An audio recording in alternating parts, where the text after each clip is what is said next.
Bem, queridos, nós vamos iniciar hoje, então, com a graça de Deus, um curso sobre o livro de Apocalipse. O livro de Apocalipse é o último livro da Bíblia e a consumação de toda a história. Alguns estudiosos tiveram dificuldade de estudar esse livro. Eu acho curioso que o próprio João Calvino, que foi um grande expositor bíblico, ele não chegou a expor Apocalipse. Quando ele morreu, ele estava expondo o livro de Josué. E muita gente tem um certo temor de estudar o livro de Apocalipse. Talvez porque considere o livro complicado demais, com muitas figuras, com muitos símbolos, com muitos números, e acha um livro misterioso, alguns até confuso, quase que impenetrável. Eu gostaria de, ao longo deste curso, desmistificar essa ideia. O livro de Apocalipse não é um livro misterioso, intrincado, difícil nesse sentido, porque o que significa a palavra Apocalipse? Significa revelação. É exatamente o oposto. Exatamente o oposto. Então é levantar a ponta do véu e mostrar, e revelar. Eu hoje não vou expor nenhum texto específico, porque o nosso papel hoje é de fazer uma introdução ao livro. Nosso papel hoje seria de convidar vocês para uma viagem. E ninguém faz uma viagem sem saber para onde está indo, como está indo. Então hoje nós vamos dar um direcionamento de como entender esse livro, de como explicar esse livro, de como penetrar neste livro. Preciso de antemão dizer o seguinte: o que nós vamos expor aqui não é a única vertente de interpretação desse livro. Talvez você tenha escutado até hoje uma ideia diferente daquela que eu vou expor aqui. Eu vou lhe dizer mais: dentro do campo evangélico, da igreja evangélica, existem algumas distintas interpretações, nós vamos mencioná-las aqui. Nós vamos adotar uma delas, até porque se você ficar perdido, confuso, só em definir uma linha de ação, aí você se perde pelos descaminhos hermenêuticos do livro, interpretativos do livro. Então, hoje eu quero convidar você para iniciarmos essa jornada, iniciarmos esta viagem. Então, com a sua Bíblia aberta, por favor, só vamos ler o versículo 1, não que eu vou expor o versículo 1, hoje eu quero dar uma panorâmica do livro, de como entender o livro, de como interpretar o livro, para então, no outro domingo, nós iniciarmos, propriamente dito, a exposição do texto de Apocalipse. Vamos juntos, versículo 1? Revelação de Jesus Cristo, que Deus lhe deu para mostrar aos seus servos as coisas que em breve devem acontecer, e que ele, enviado por intermédio do seu anjo, notificou ao seu servo João. Amém. Muito bem. O livro de Apocalipse, ele tem um propósito fundamental. Que propósito é esse? Consolar a igreja de Deus no meio das turbulências em que ela vive. Vamos entender isso. João era pastor de Éfeso, capital da Ásia Menor. João está vivendo agora no período de Domiciano, imperador Domiciano, que começa a governar em 86. Domiciano era um imperador crudelíssimo, por isso foi chamado de segundo Nero. Foi o primeiro imperador a arrogar para si o título de Senhor e Deus. Quando esse imperador deporta o apóstolo João para a ilha de Pátimos, a essas alturas, aí por volta do ano 95, 96, segundo os estudiosos, todos os apóstolos já estavam mortos, pelo viés do martírio, todos, exceto João. Era um tempo de muita perseguição, de muita instabilidade, de muita tensão. A igreja estava vivendo agora perseguida, não pela religião judaica, porque a perseguição inicialmente era de fundo judaico. Agora o braço que ataca a igreja é o próprio braço político, procede do próprio imperador. Então esta mensagem do livro vai levar uma palavra de serenidade, de segurança, de confiança, de consolo para essa igreja que está sendo massacrada, certo? Então esse é o primeiro propósito, consolar a igreja, mostrando que o consolo só procede do entendimento de que, apesar das coisas serem turbulentas, Deus continua no controle. O próprio versículo 1 já aponta para isso. Está escrito assim: para mostrar aos seus servos as coisas que em breve talvez aconteçam. As coisas que podem acontecer? Não, as coisas que devem acontecer. Então quem estabelece a agenda da história? Não são os imperadores, não são os reis, não são os presidentes, não são os políticos, não são os filósofos, não são os cientistas, não são os empresários, não são os economistas. Quem estabelece a agenda da história é o próprio Deus. As rédeas da história estão nas mãos de Deus. Essa é a primeira coisa.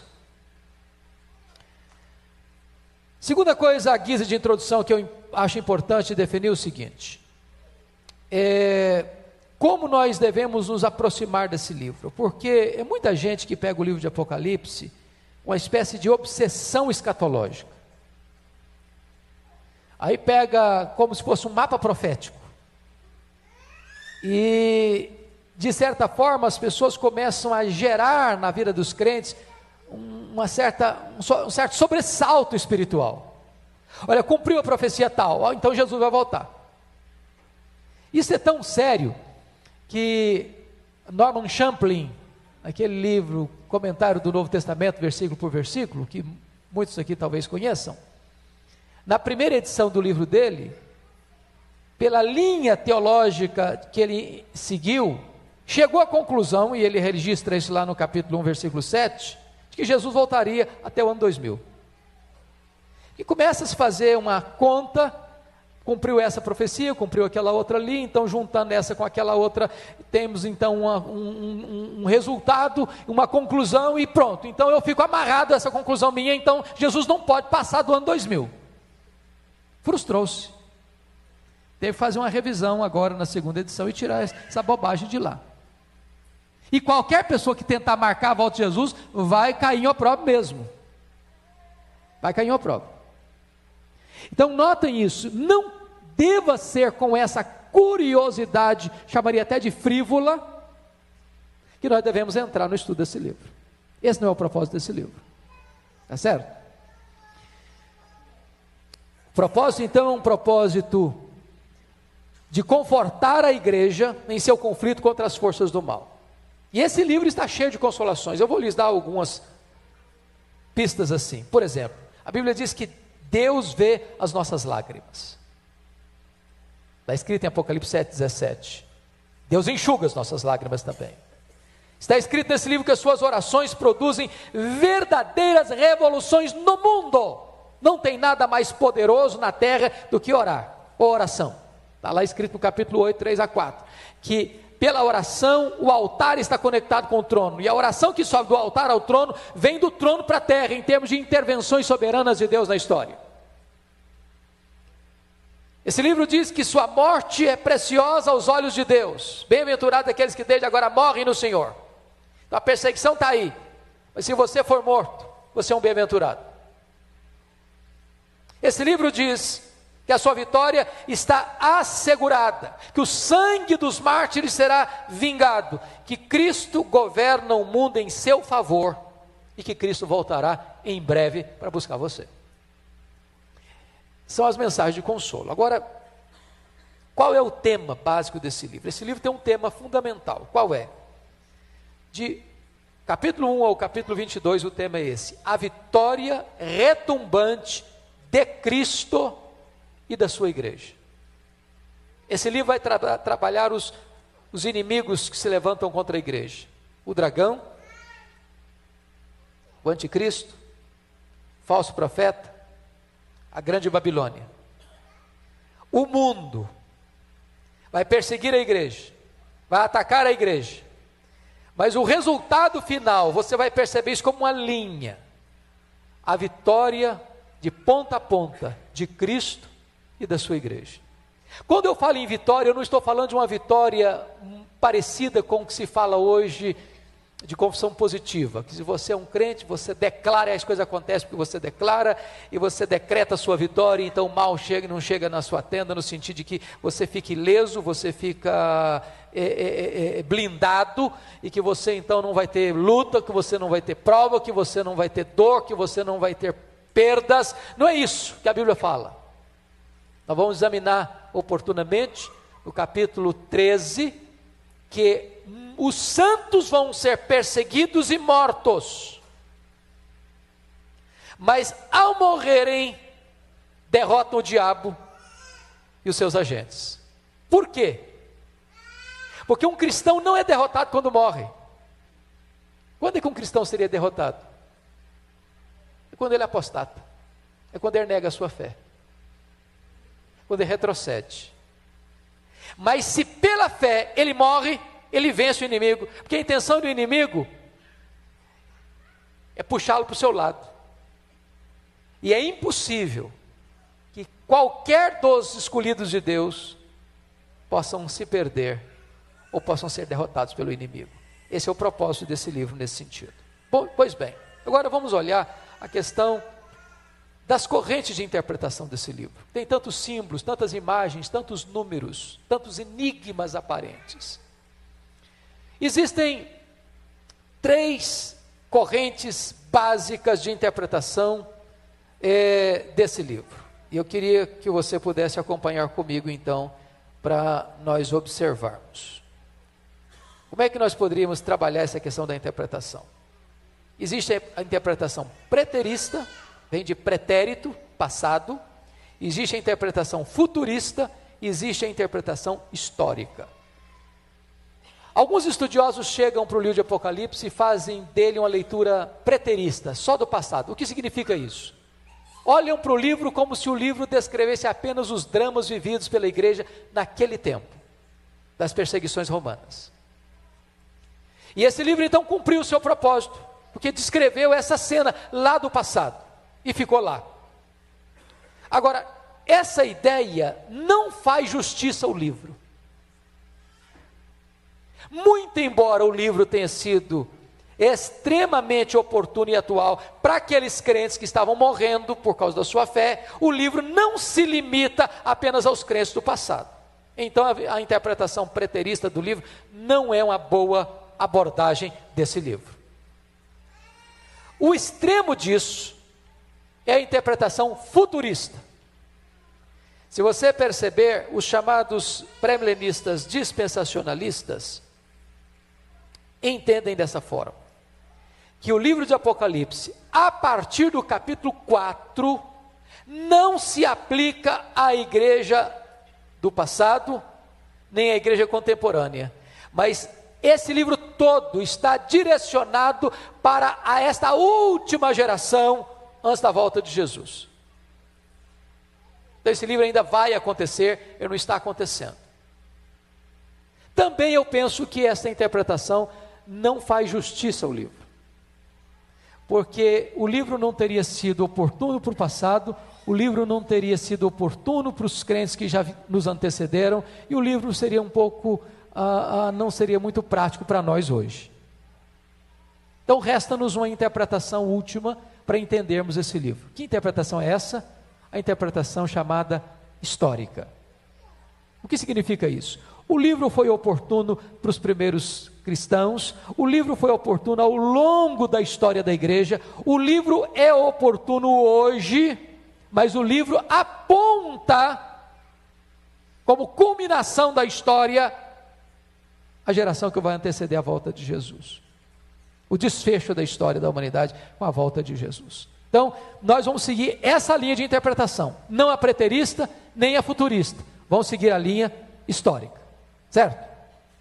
Dito isto, vamos entender agora, com mais vagar um pouquinho, quais são as correntes de interpretação desse livro.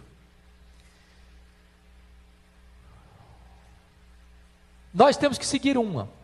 Talvez hoje, e eu não espero que eu tenha condições de elucidar para você de início, se você tem uma outra linha que seguiu até hoje desse livro. Mas ao longo do tempo nós poderemos amadurecer essa ideia. Nós temos 3 correntes essenciais. Chamamos de pós-milenista, de pré-milenista e de amilenista. Ao longo da história da igreja, os crentes olharam para este livro numa dessas perspectivas. Por exemplo, o que é o pós-milenismo? O pós-milenismo foi muito forte, por exemplo, no século XVIII e XIX. Tão forte, para vocês terem uma ideia, que os maiores teólogos da época eram pós-milenistas, como Jonathan Edwards, como Charles Hodge, e mais contemporaneamente, como Lorraine Bittner. A ideia é a seguinte: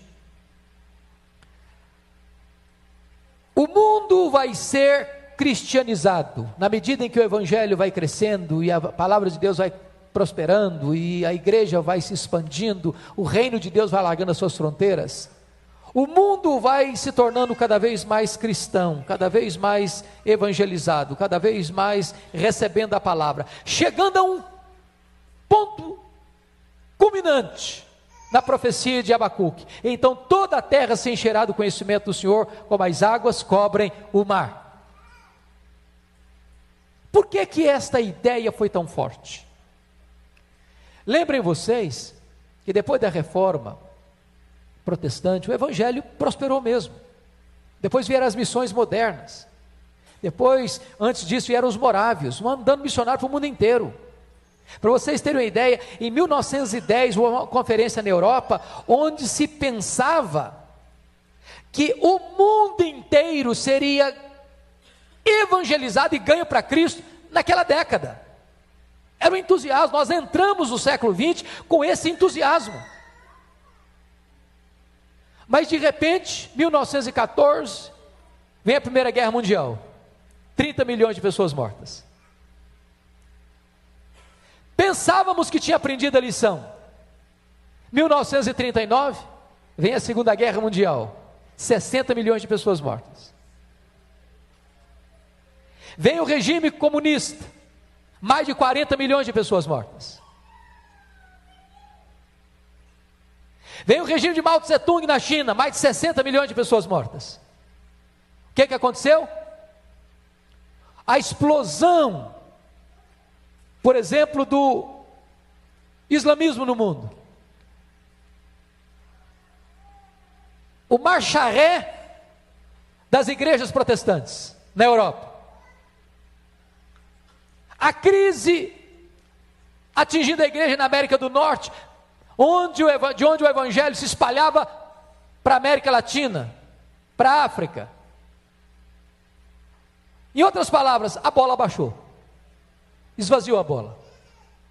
O pós-milenismo perdeu seu encanto, perdeu seu afã, perdeu seu entusiasmo, porque a ideia de um mundo totalmente cristianizado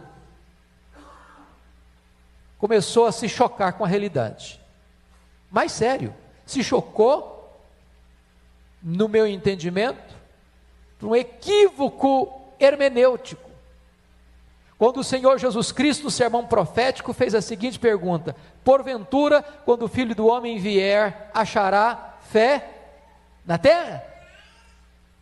Em outras palavras, o que vai preceder a volta do Senhor Jesus não vai ser a cristianização do mundo, mas uma grande apostasia. Aliás, é isso que Paulo diz em 2 Tessalonicenses, capítulo 2, versículo 8, que aquele dia não virá sem que antes venha a apostasia e seja manifestado o homem da iniquidade.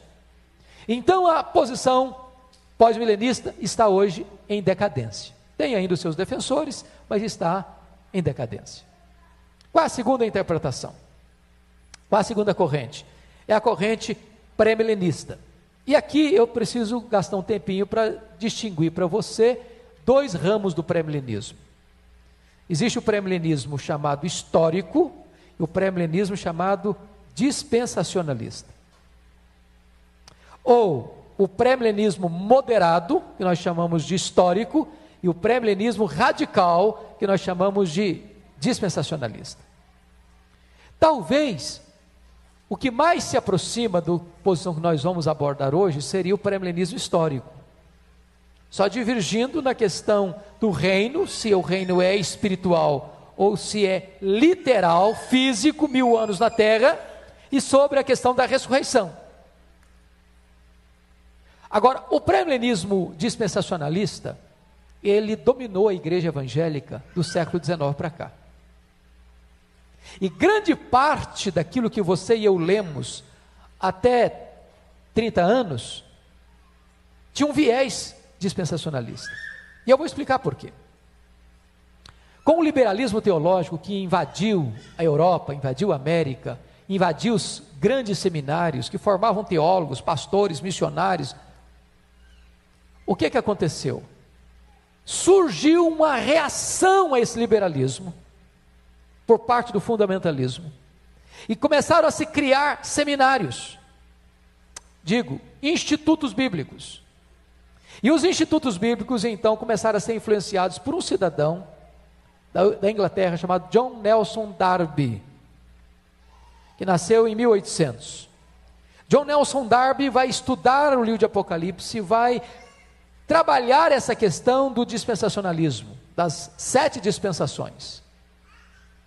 Depois você vai ter outros estudiosos que vão popularizar esse ensino, por exemplo, no Brasil. Todos vocês já ouviram falar na revista Chamada da Meia-Noite de Vim Malgo, hoje já falecido, mas segue um pouco mais fraco, mas segue ainda. Quem não leu, por exemplo, Agonia do Planeta Terra, de Hal Lindsey? Eram livros explosivos. Sobretudo na época da Guerra Fria, Rússia, Estados Unidos, esse negócio pegava fogo. Então qual é a ideia? A ideia dispensacionalista tem, no nosso entendimento, algumas visões equivocadas. Por exemplo, distinção entre Israel e igreja no tempo e na eternidade.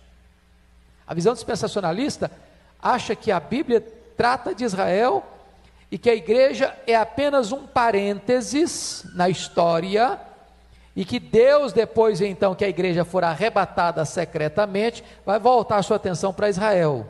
Então faz uma distinção entre Israel e igreja.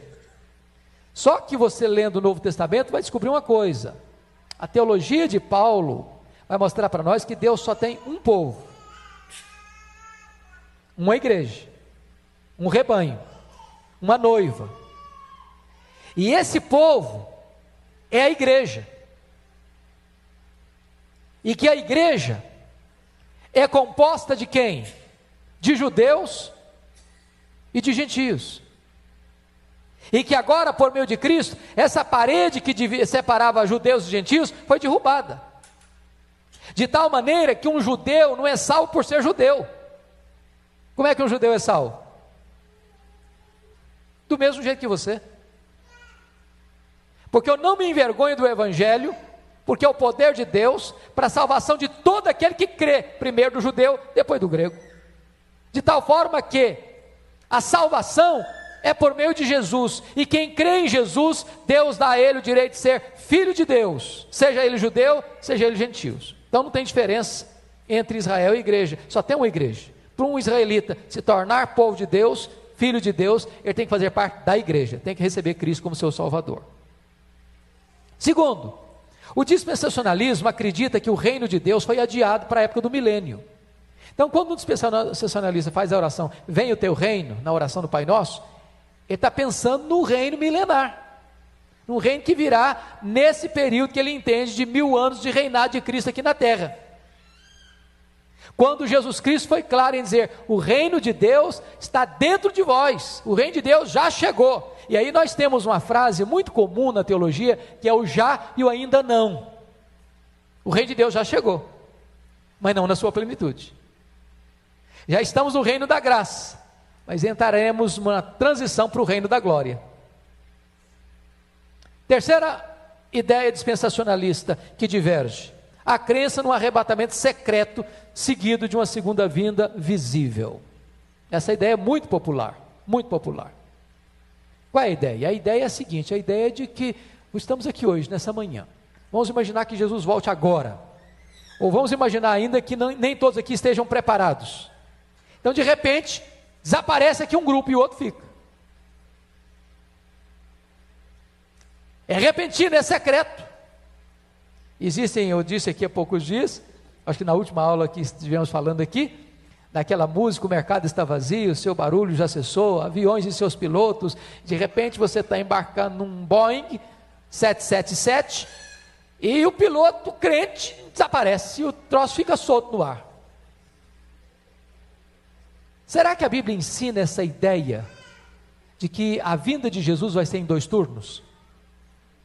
A primeira delas, secreta, no que se chama de arrebatamento, e depois então que se passa o período da grande tribulação. E aliás, os pré-milenistas e dispensacionalistas se dividem aqui em pré-milenistas pré-tribulacionistas, pré-milenistas mid-tribulacionistas e pré-milenistas pós-tribulacionistas.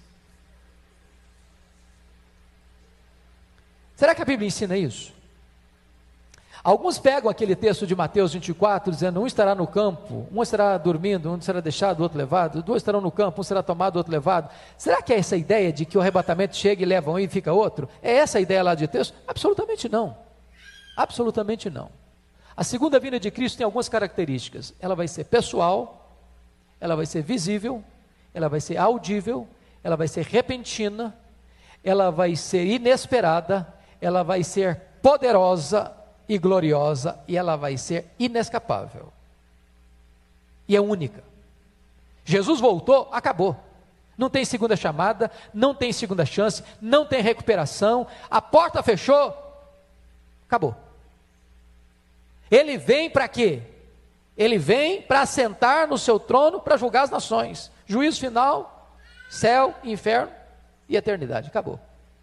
Então, não existe esta falsa ideia, para mim perigosa, que tá bom, eu vou levar minha vidinha, se Jesus voltar e não estiver preparado, aí eu vou ficar esperto, aí agora quero ver se eu não passo, eu vou ficar crente. Não, não tem esse negócio, não tem essa chance, não tem essa chance. Outra ideia dispensacionalista, que pensamos não ter apoio nas Escrituras, é a ideia de que a igreja não passará pela grande tribulação. Essa ideia é muito confortável. Qual a ideia? Não, o mundo vai pegar fogo aí, mas eu não vou estar aqui para ver. Eu não vou estar aqui para contar a história. E aí cria um pior problema. Qual é o problema? Eu conheço estudiosos de escatologia que dizem que o mundo está ficando complicado, está ficando complicado, está ficando complicado. Ele aplaude a desgraça, ele aplaude a tragédia. Ele diz, quanto mais complicado ficar, melhor, porque Jesus está mais perto de me arrebatar. E aí corre-se o risco de tornar-se um escapista, um omisso, quando na verdade a posição da igreja não é de retaguarda, é de vanguarda. E você vai perceber que o que Deus nos livra não é da grande tribulação. A igreja será poupada da ira de Deus, que no grego é timós e orgue, mas não da tribulação clipsis. A tribulação não é a ira de Deus contra os pecadores, mas sim a ira de Satanás, do anticristo e dos ímpios contra os santos. Temos que entender isso. A grande tribulação não é a ira de Deus contra a igreja, mas é a ira do inimigo contra a igreja. Outra ideia que não podemos concordar no dispensacionalismo é que haverá várias ressurreições. Várias. A ideia bíblica é de que vai ser uma só. Uma só. Os mortos ouvirão a sua voz e sairão dos túmulos. Uns para a ressurreição da vida, outros para a ressurreição do juízo. Está lá em João 5, versículos 28 e 29. E finalmente essa ideia de que haverá chance de salvação depois da segunda vinda de Cristo. Então, essas ideias dispensacionalistas estão, no nosso entendimento, em desacordo com o ensino geral das Escrituras. Resta-nos então uma outra opção. Aquilo que nós chamamos de amilenismo. A igreja presbiteriana, por ser uma igreja confessional, ela adota essa posição como posição oficial. Isso não significa que todos os presbiterianos sejam amilenistas. E a igreja presbiteriana, graças a Deus, é uma igreja muito serena e muito segura nesse ponto. Ela não bate o martelo, não cria uma batalha em assuntos secundários. Por exemplo, o que é que para nós é dogma? Se você não crê, fica difícil ser um cristão. É que Jesus vai voltar, isso é doutrina. Que ele vai voltar, não podemos negar isso. Que vai ter ressurreição de mortos, não podemos negar isso. Que vai ter juízo final, não podemos negar isso. Que vai ter céu e inferno, não podemos negar isso. Isso para nós são as doutrinas pilares, são os fundamentos. Agora, se você vai ser pré-milenista ou amilenista, há campo para isso, embora a nossa posição oficial é amilenista. Então o que é o amilenismo? Eu concordo com Anton Huckman que esse termo amilenismo não é feliz. O que significa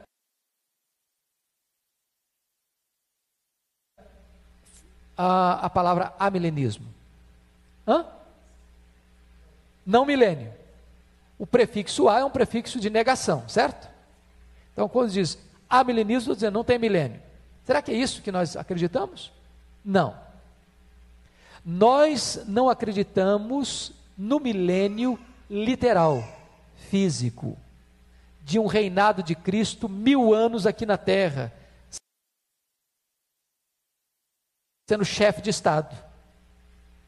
Isso seria, de certa forma, um anticlímax. Quer ver uma coisa? Governando aqui, e você glorificado nesse meio, certo? Aí você está glorificado, mas vai ao supermercado, tem gente que não é glorificado do seu lado. Já pensou um negócio desse? As pessoas estão dirigindo o seu carro no trânsito complicado de São Paulo, mas você já está glorificado, e você está nesse meio aí. Não faz sentido. Isso é um contrassenso, isso é um anticlímax. Anticlímax.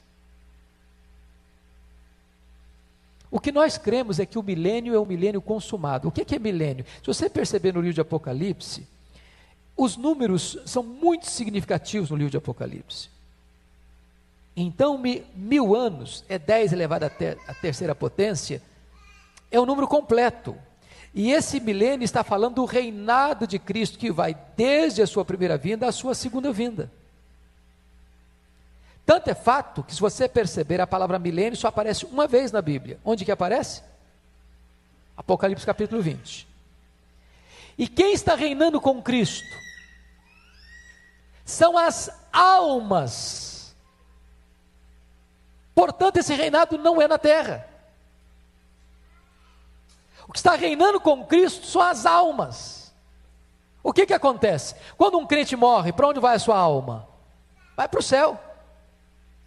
E o que essa alma fica fazendo no céu? Dormindo? Não. Reinando com Cristo. Reinando com Cristo. Consequentemente, o entendimento do amilenismo é que o milênio fala desse governo de Cristo, que começa na primeira vinda, quando ele estabelece o seu reino, até a segunda vinda, quando ele consuma o seu reino, fazendo a transição do reino da graça para o reino da glória. De tal então, entendemos nós, para entender o livro de Apocalipse, é a visão amilenista. E para mim, quem fez um estudo mais detalhado e elucidativo sobre isso, foi um expositor que a nossa casa editora publica os seus comentários, chamado William Hendrickson. Se um dia você conseguir pegar o livro dele, Mais que Vencedores, é um comentário de Apocalipse, vale a pena você ler. E eu gostaria de recomendar pelo menos 2 livros para vocês lerem de suporte nesse curso. O primeiro deles, Mais que Vencedores, de William Hendrickson. O segundo deles, A Bíblia e o Futuro, de Anton Huckman, ambos da nossa casa editora. Você vai encontrar disponíveis. Como é que William Hendrickson olhou para o livro de Apocalipse para interpretá-lo? Ele diz o seguinte, que o livro pode ser entendido por meio de sessões paralelas e progressivas. Em outras palavras, o livro de Apocalipse não deva ser entendido numa linha linear e ascendente. Por exemplo, o livro vai num crescendo, do ponto de vista cronológico, até o capítulo 19, quando Jesus Cristo volta. Não. O livro vai apresentar em sessões paralelas as mesmas verdades. São sessões paralelas, porém progressivas. Na medida em que você vai caminhando para o fim, vai se tornando mais claro. Então, eu não sei se você tem papel ou caneta, ou se você veio preparado para isso. Se você não veio também, vocês podem pegar depois o livro de Apocalipse, meu comentário, que está tudo lá destrinchado. Mas é bom a gente anotar. Quais são as 7 sessões paralelas do livro? Então vamos lá. Primeira sessão paralela vai do capítulo 1 ao capítulo 3. Chamamos aqui dos 7 candeeiros. A segunda sessão vai do capítulo 4 ao capítulo 7. Nós chamamos dos 7 selos. Vou falar mais devagar, né? Primeiro, capítulo 1 ao capítulo 3. Os 7 candeeiros.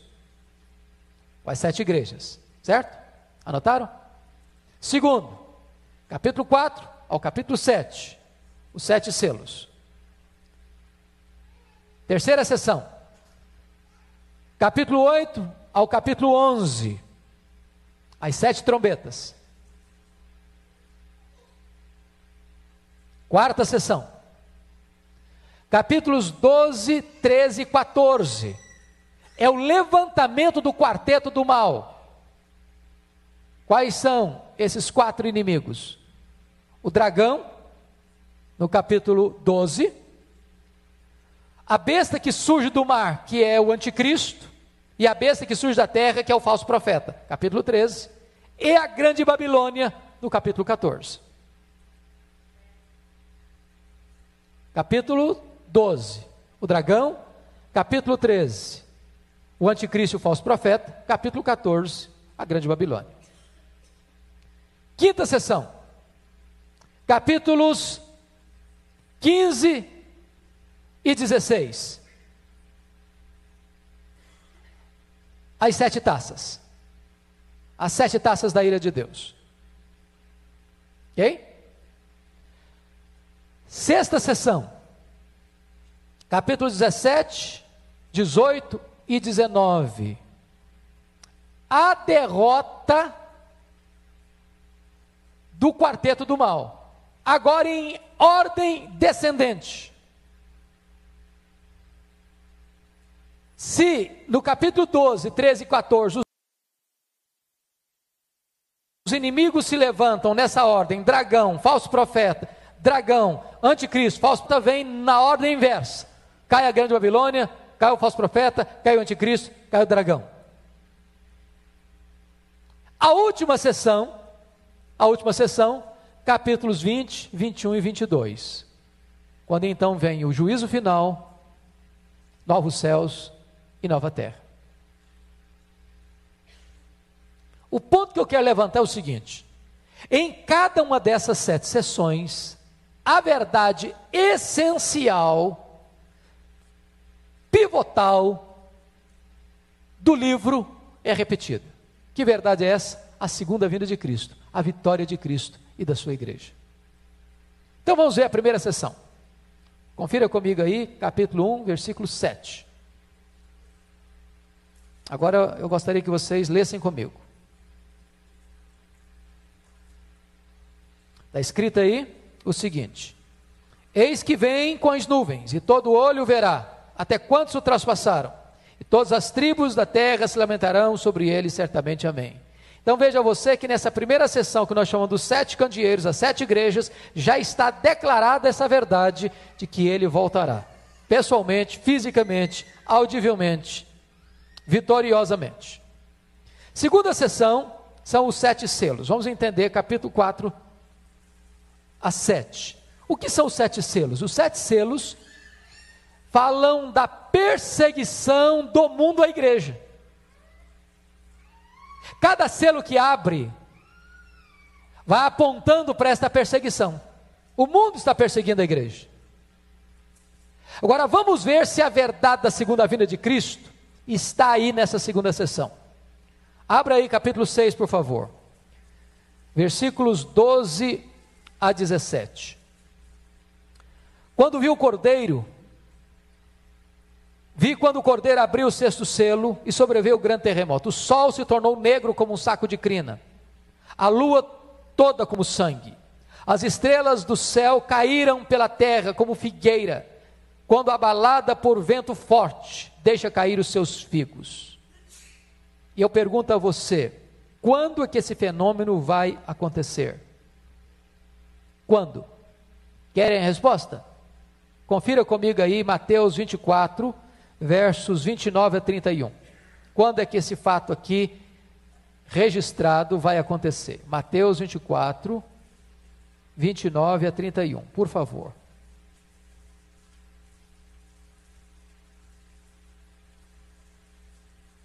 Está escrito assim: logo em seguida a tribulação daqueles dias, o sol escurecerá, a lua não dará a sua claridade, as estrelas cairão do firmamento, os poderes do céu serão abalados. Então aparecerá no céu o sinal do Filho do Homem. Todos os povos da terra se lamentarão e verão o Filho do Homem vindo sobre as nuvens do céu com poder e muita glória. Consequentemente, o que está escrito em Apocalipse capítulo 6, versículos 12 e 13, é uma descrição gráfica da mesma verdade apontada lá na primeira sessão, no capítulo 1, versículo 7, ou seja, a segunda vinda de Cristo. Vamos ver a terceira sessão, por favor. Terceira sessão, vai de que capítulo a que capítulo? De 8 a 11. Aqui nós estamos falando das 7 trombetas. Vamos entender um ponto importante aqui. Qual a diferença dos 7 selos para as 7 trombetas? Se os selos falam da perseguição do mundo à igreja, as 7 trombetas falam do juízo de Deus ao mundo que perseguiu a igreja. Do juízo parcial de Deus. Você vai perceber aí que as trombetas são tocadas e esse juízo de Deus cai na terra, nos rios, nos mares, nos astros e sobre os homens. Mas você vai perceber que é um terço que é atingido, não é tudo. O que significa isso, irmãos? Que na medida em que o mundo persegue a igreja, Deus julga o mundo por perseguir a sua igreja. Só que o juízo de Deus é parcial. Por quê? Porque o juízo ainda vem misturado com a misericórdia. Agora, vamos entender uma coisa fundamental aqui.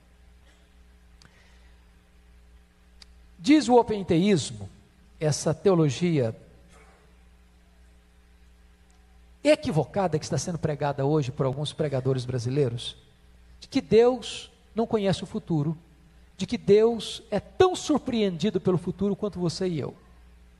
Então Deus não sabia do tsunami que invadiu alguns países da Ásia, Deus não sabia do terremoto que devastou Haiti, Deus não sabia dos acidentes da história que acontecem até hoje. Será que é essa visão que nós temos de Deus?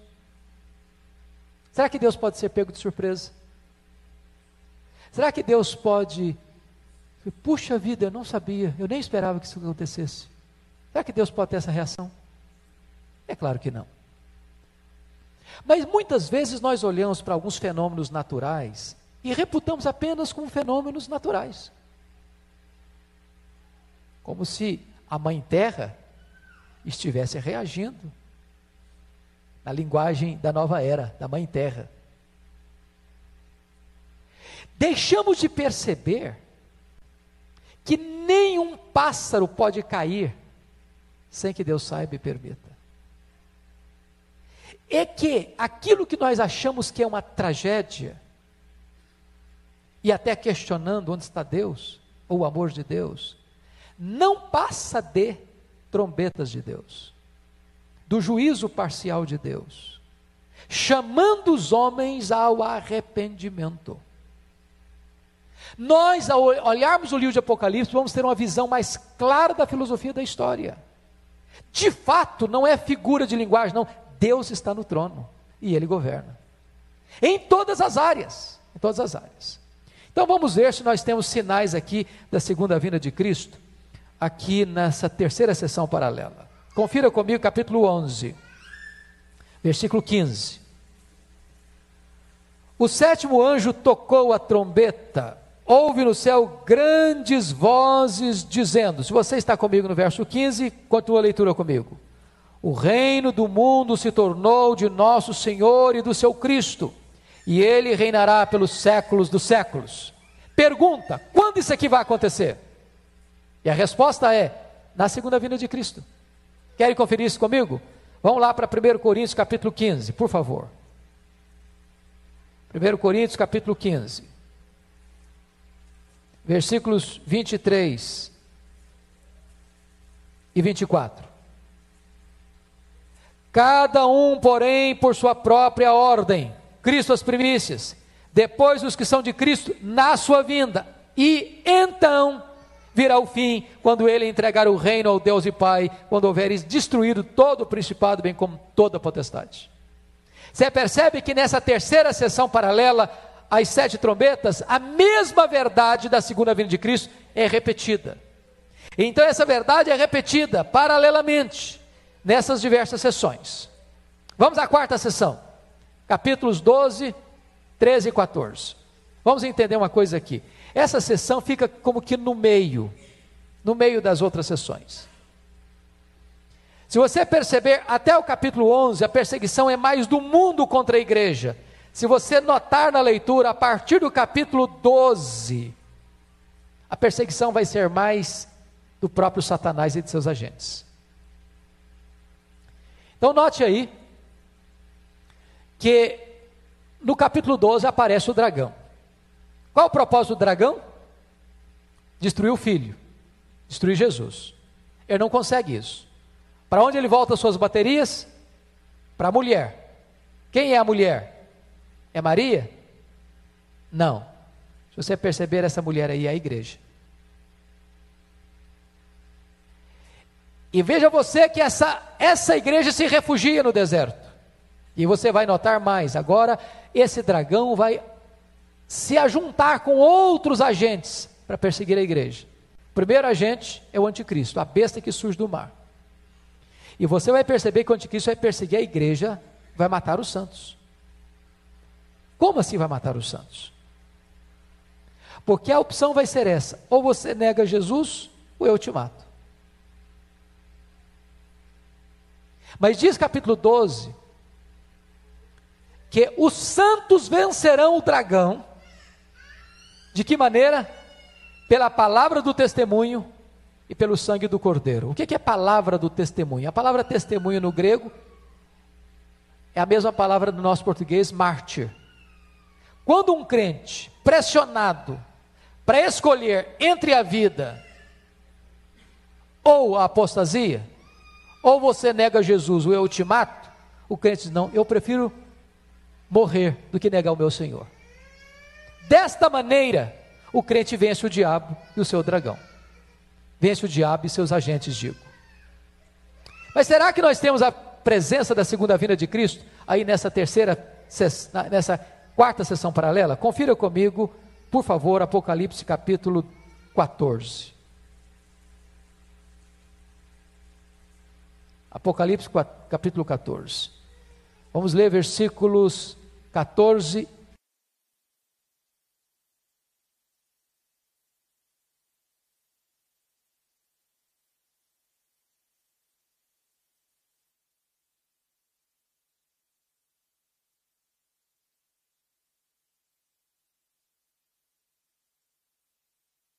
e 15. Todos juntos, por favor. Sentado sobre a nuvem, toma a tua foice e ceifa, pois chegou a hora de ceifar. A cara da terra já pergunto, quando isso vai acontecer? Resposta, na segunda vinda de Cristo. Querem conferir isso? Veja Mateus 13, versículo 39.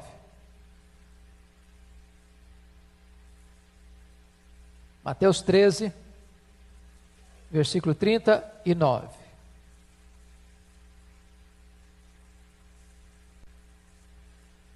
Vamos juntos? O inimigo que o semeou é o diabo. A ceifa é a consumação do século. E os ceifeiros são os anjos. Para clarear um pouquinho melhor isso, Mateus 24, 31. Confira aí. A ceifa vai se dar na consumação dos séculos. Mateus 24, 31.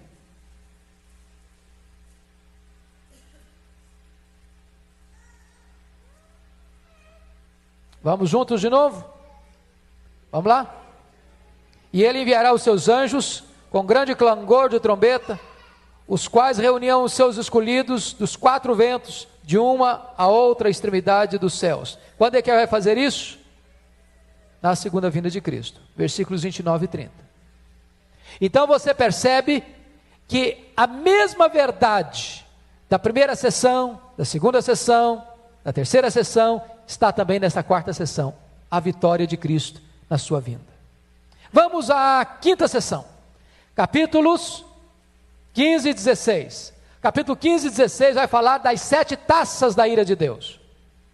E aqui uma pergunta importantíssima: qual a diferença entre as 7 taças e as 7 trombetas? Porque as 7 taças vão atingir os mesmos lugares das trombetas: os rios, os mares, a terra, os astros, os homens. Qual a diferença? É que as taças são tocadas para um juízo parcial, porque misturado com a misericórdia. Mas nas taças, o juízo é total. Nas trombetas, é juízo parcial, misturado com a misericórdia. Nas taças não, é só a ira de Deus completa, não tem mais chance. Por quê? Porque elas estão sendo tocadas no próprio fato da segunda vinda de Cristo. Aí não tem mais chance, aí não tem mais misericórdia, aí não tem mais oportunidade, aí é juízo final. Será que nós temos alguma evidência da segunda vinda de Cristo nessa outra sessão? Confira comigo, por favor, por gentileza, o que está escrito no capítulo 16, no versículo 20. Todas as ilhas fugiram e os montes não foram achados. Quando é que esse fato há de se dar? Confira no próprio livro de Apocalipse, capítulo 20, versículo 11.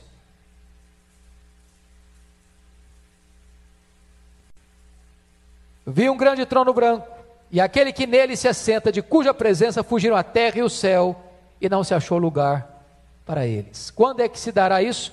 No dia do juízo. Quando se dará o dia do juízo? Logo que Jesus voltar. Ele virá em glória, se assentará no seu trono para julgar as nações.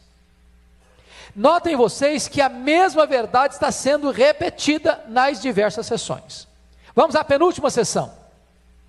Capítulos 17, 18 e 19. A queda dos inimigos, em ordem inversa. Se você perceber, as sessões são paralelas e progressivas. À medida que o tempo vai passando, as evidências ficam mais claras. Agora você vai ver no capítulo 19 a descrição mais gráfica da segunda vinda de Jesus Cristo. Confira aí comigo, a partir do versículo 11. Todos comigo, por favor, nessa leitura. Vi o céu aberto, e eis um cavalo branco. Os seus cavaleiros se chama Fiel e Verdadeiro, e julga e peleja com justiça. Seus olhos são como chama de fogo. Na sua cabeça há muitos diademas. Tem um nome escrito que ninguém conhece, senão ele mesmo. Está vestido com um manto tinto de sangue, e o seu nome se chama Verbo de Deus. E seguiam nos exércitos que há no céu, montados nos cavalos brancos, com vestiduras de linho finíssimo, branco e puro. Sai da sua boca uma espada afiada, para com ela ferir as nações. E ele mesmo as regerá com cetro de ferro. E pessoalmente pisa o lagar do vinho do furor da ira do Deus Todo-Poderoso. Tem no seu manto e na sua coxa um nome inscrito: Rei dos Reis e Senhor dos Senhores. Que cena é essa? A cena da segunda vinda de Cristo. mais clara, mais detalhada, mais eloquente. À medida que você caminha para o fim, essa verdade fica ainda mais nítida e visível. Agora, entramos na última sessão, capítulos 20, 21 e 22. O grande aspecto que os dispensacionalistas afirmam que vai existir um milênio depois da segunda vinda de Cristo, é porque o capítulo 20 sucede ao capítulo 19, e o capítulo 19 acabou de descrever a segunda vinda de Cristo. Só que, dentro desta visão do paralelo progressivo, cada uma dessas 7 sessões preenche o período completo da primeira à segunda vinda de Cristo. De tal maneira que o capítulo 20 não começa com pós-segunda vinda, mas retorna à primeira vinda. Por quê? Porque ele está falando aí de um reinado. Eu não vou expor o capítulo 20 hoje, porque dá pano para manga aqui, falar da prisão de Satanás de 1000 anos e o reinado das almas. Mas o ponto que eu quero levantar aqui é que este reinado das almas no céu não é físico e literal aqui. Até porque, se você ler o livro de Apocalipse, é o livro do trono. E a palavra trono aparece no livro cerca de 64 vezes. E dessas vezes todas que aparece, só aparece 3 vezes o trono na terra. E as 3 vezes que o trono está na terra, é o trono do diabo e do anticristo. Nunca o trono de Deus. Então Deus sempre está no céu. E esse reinado não é aqui na terra, esse reinado é no céu. Portanto, esse reinado é naquilo que nós chamamos no período intermediário. Qual o período intermediário? Entre a morte de um crente e a sua ressurreição. Quando a alma desse crente está na glória, reinando com Cristo. Qual é a cena que nós temos aqui deste mesmo aspecto da vitória de Cristo? Capítulo 20, versículos 11 a 15. Vale a pena ler todo esse trecho agora, por favor, todos juntos, para nós encerrarmos. Vi um grande trono branco, e aquele que nele se assenta, de cuja presença fugiram a terra e o céu, e não se achou lugar para eles. Vi também os mortos, os grandes e os pequenos, postos em pé diante do trono. Então se abriram livros, ainda outro livro, o livro da vida foi aberto. E os mortos foram julgados segundo as suas obras, conforme o que se achava escrito nos livros.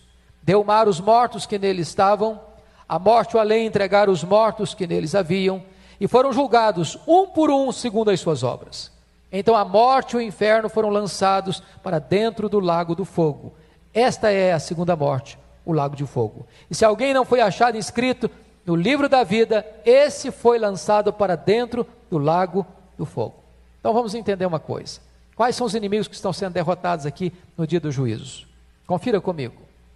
Capítulo 19, versículo 20, veja quem foi.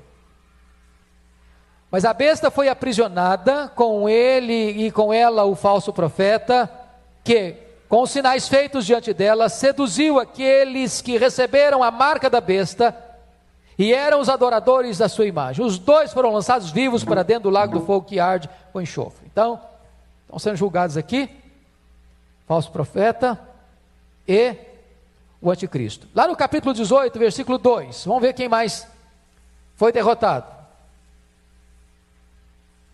Então exclamou com potente voz, dizendo: caiu a grande Babilônia, se tornou morada de demônios, covil de toda espécie de espíritos imundos, e esconderijo de todo gênero de ave imunda e detestável. Aí você vai perceber que então já tinha caído a grande Babilônia, acaba de cair agora o anticristo e o falso profeta. Agora capítulo 20, versículo 10, vamos ver. O diabo, o sedutor deles, foi lançado para dentro do lago do fogo e enxofre, onde já se encontram não só a besta, como também o falso profeta, e serão atormentados de dia e de noite, pelos séculos dos séculos. Então, vamos tirar um outro mito que tem na cabeça de muita gente, que o diabo é o rei do inferno. O diabo não é o rei do inferno. O diabo vai estar no inferno, no lago de fogo, sendo atormentado de dia e de noite. Quem mais vai ser derrotado? O que Paulo diz em 1 Coríntios, capítulo 15? O último inimigo a ser vencido, quem é? A morte. Então o que vai acontecer com a morte? Confira aí, capítulo 20, versículo 14. Então a morte e o inferno foram lançados para dentro do lago de fogo. Essa é a segunda morte, o lago de fogo.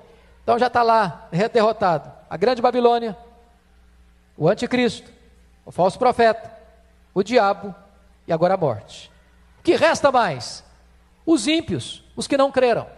Olha capítulo 15, 20 e 15. E se alguém não foi achado inscrito no livro da vida, esse foi lançado para dentro do lago do fogo. Qual é a condição para ter o nome no livro da vida? Fazer boas obras? Ser presbiteriano ou batista? Ser da Assembleia de Deus ou da Igreja Católica? Qual é a condição para ter o seu nome escrito no livro da vida? É receber Jesus Cristo como seu Senhor.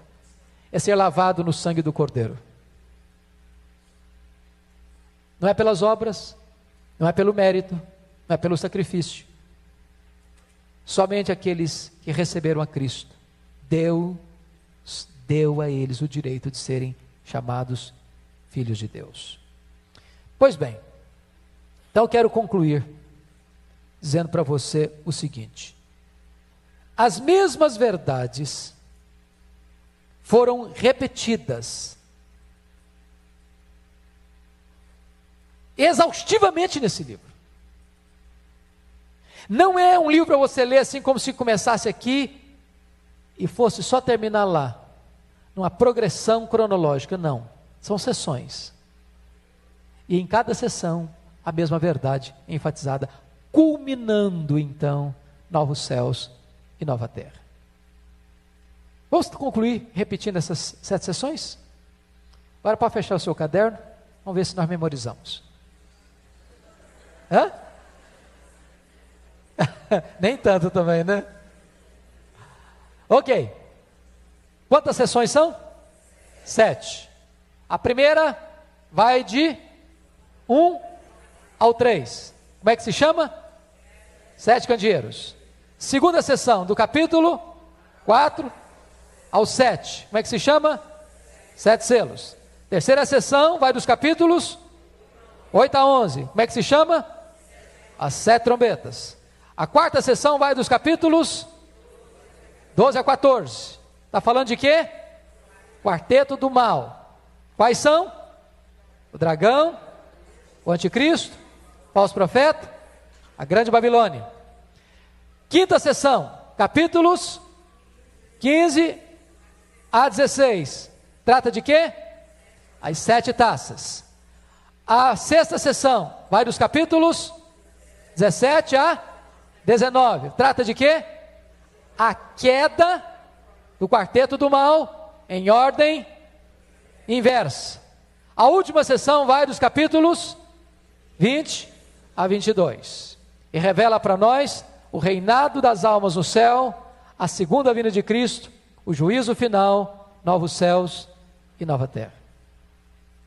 Meus irmãos, essa caminhada é empolgante.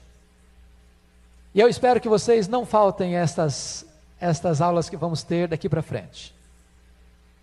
E se você puder, traga mais alguém.